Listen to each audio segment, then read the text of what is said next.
So welcome back. We're speaking about Healing America's Narratives, Chapter 4, which deals with the history of Native Americans. And again, a very selective and brief history, expressing several examples of what we're referring to as the collective national shadow, that part of the country or the nation's history that we try to make believe doesn't exist.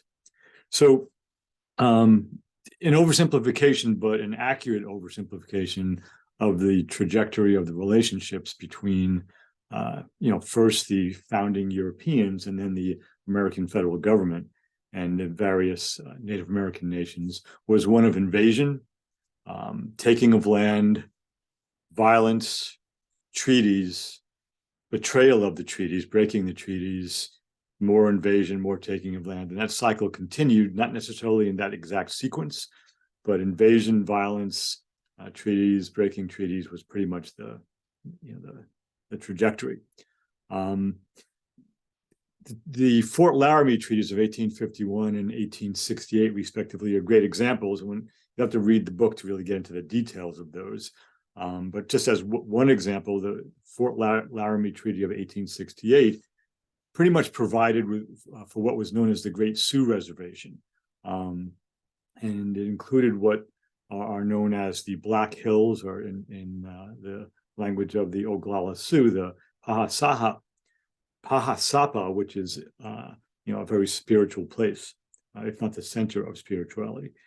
And at the time of the Treaty of 1868, the belief was it was just barren, worthless land.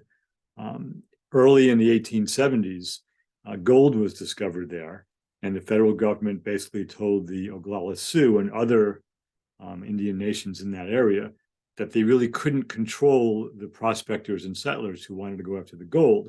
So offered to buy the Black Hills from Native Americans or rent them until all the gold was gone, and then they could have them back. That's literally what the offer was. The various chiefs refused that generous offer, but eventually a handful of chiefs from various tribes did enter into a treaty with the federal government, ceding parts of the Black Hills or the Great Sioux Reservation to the United States federal government. The Treaty of 1868 had required that in order for the treaty to be in any way changed, 75% of all adult male tribal members had to okay it.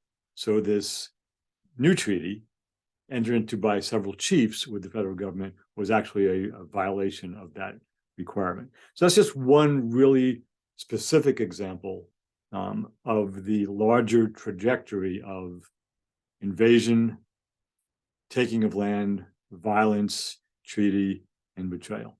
And we'll pretty much, I think, close up our examples of the Native American history in the United States in our next episode. So again, thank you for tuning in. I wish I was giving you better news, but we will get towards some better news in several hundred more episodes. It's kind of a joke.